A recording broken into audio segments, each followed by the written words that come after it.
Hi, this is Jen Maleka, the Holistic Health Boss, your functional diagnostic health coach and personal training expert. And I'm talking to you guys this week about the root of all disease. There actually is one thing that every type of health condition or disease, such as weight gain, high cholesterol, Alzheimer's, autoimmunity, thyroid dysfunction, all of these things have one thing in common, and that is inflammation. And inflammation is actually the root of all disease. Now, I want to read you this quote really quick to kind of explain this to you from a doctor's perspective. So this is from Dr. Mercola, and it says that the presence of inflammation is what makes most disease perceptible to an individual. It can and often does occur for years before it exists at levels sufficient to be apparent or clinically significant. How long it has been smoldering really determines the degree of severity of the disease and often the prognosis, assuming the inflammation can be controlled. One could also argue that without inflammation, most disease would not even exist. Now, inflammation is the root of all disease, and it literally is silently bringing people to their wits' ends about their health issues and even killing some. In worst case scenarios. Now, inflammation is not something that is commonly talked about in your conventional doctor's office unless it's in regards to some type of physical trauma like a broken bone, a concussion, or maybe some other type of physical injury. Yet inflammation is something that is tying all disease and conditions together, and it should be more talked about. Inflammation is a sign of viruses, colds, flus, or other things that are going on in our body. It's our body signaling us and letting us know that something isn't right. Now, let me define kind of inflammation for you, because there's actually two types of inflammation.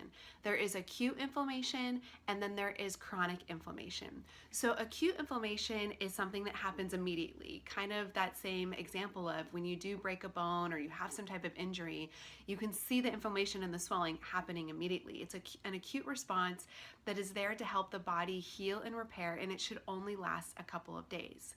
Now, chronic inflammation is when it no longer is acute, obviously. It's when there's a low-grade, consistent inflammation that is constantly occurring as a result of continued stress on the body. And as this chronic accumulation of inflammation occurs over time is when it becomes a problem. Now, with this, when we have chronic inflammation, like what happens is that our body becomes so overwhelmed by inflammation, it can no longer differentiate between good, healthy tissue and bad tissue or invaders. So I think that in the terms of Hashimoto's thyroiditis, this is one of the most perfect examples that I can give you. And I know a lot of people out there are dealing with thyroid disorders, and Hashimoto's is becoming so much more common. Now, with autoimmunity, one of the things that triggers autoimmunity is this chronic inflammation specifically.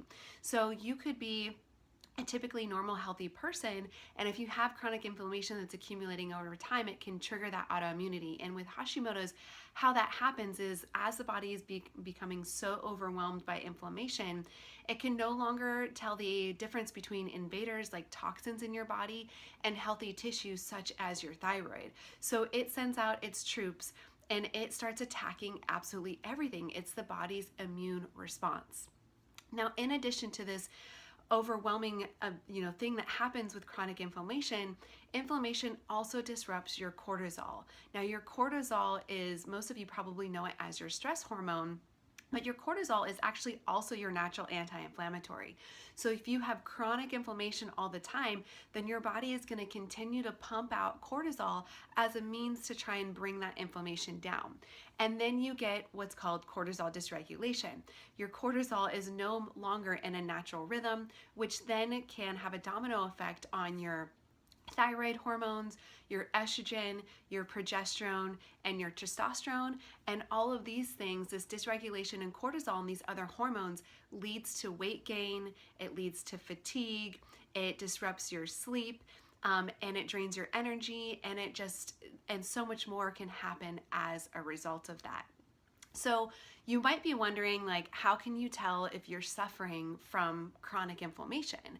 So there are some signature signs that you can look for that are symptoms that can be indicators for chronic inflammation. So things like allergies and asthma, especially if they've progressively have gotten worse over time. If you tend to get sick more frequently, you get colds, flus, viruses on a more frequent basis. Also, if you have high blood pressure or cholesterol, that's another sign of inflammation. If you have chronic aches and pains in your muscles and joints, that can also be a sign of chronic inflammation. If you have skin rashes, breakouts, acne, that's a sign of potential chronic inflammation, as well as bouts of anxiety and depression.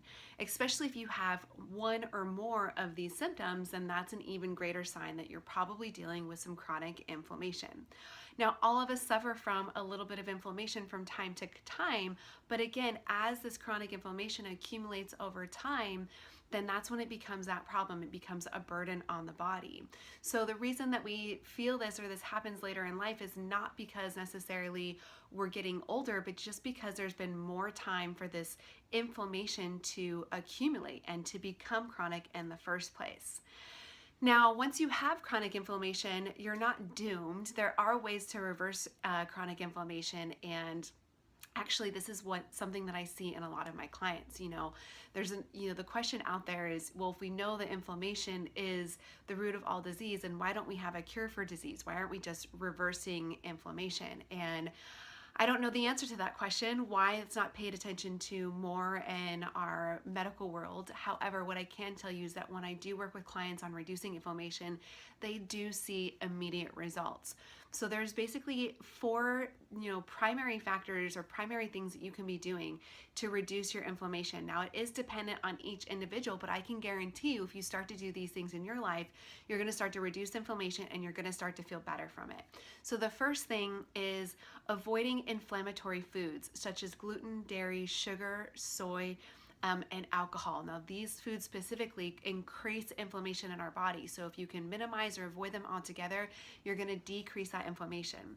Also, eating organic meats and fruits and vegetables that are free of herbicides, pesticides, added hormones, and other types of things that they get injected or pumped with, because those herbicides, pesticides, added antibiotics or hormones in our meat and our vegetables and fruits, those type of things, those chemicals, those cofactors create inflammation in our body. So again, minimizing those things out of your diet.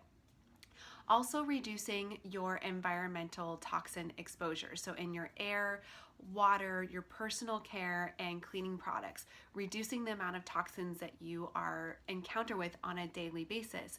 These toxins in our environment, again, trigger an inflammatory response. And then also having a mental or emotional outlet daily, such as yoga or meditation or deep breathing, because believe it or not, mental emotional stress also triggers an inflammatory response. So those are things that you can start doing right away. Understanding the triggers for inflammation in your environment and in your body can be hugely important to rebalancing your health, your hormones, losing weight, and getting your energy back. And I'm actually going to be talking about this in more detail in an upcoming free online class that I'll be offering on Thursday. That's today. January 19th at 6 p.m. Pacific, 9 p.m. Eastern Time, called Mapping Your Symptoms and Unlock the Answers to Your Health, where I'm going to show you how to decipher the symptoms that your body is giving you so that you know what it's trying to communicate to you. You can connect the dots with inflammation and put those pieces of your health puzzle together. You're going to have a greater understanding of how inflammation and other symptoms are an indication of what's going on with your thyroid, your adrenals, and your gut function. And then you're also going to get really clear on exactly what it is that you need to do to move forward to start rebalancing your health and feeling like yourself again. So if you guys still still want, you can join me in this free online class tonight. There's still time to register. You can click on the link below or go back to the email where you found this video. And if you can't make it live, that's totally okay. Go ahead and register, and I'm going to send out a recording for anybody that registered and couldn't make it, because I think this is hugely important for all of you. When you start understanding the signals that your body is giving you, and you start deciphering these symptoms and signals that you have in front of you, then you have more empowerment and more control to boost your health, your immunity, and to start living the life that you truly want to live. So I hope you guys found this helpful today. Hope to see you in the free class later this evening. Otherwise, I will see you next Thursday.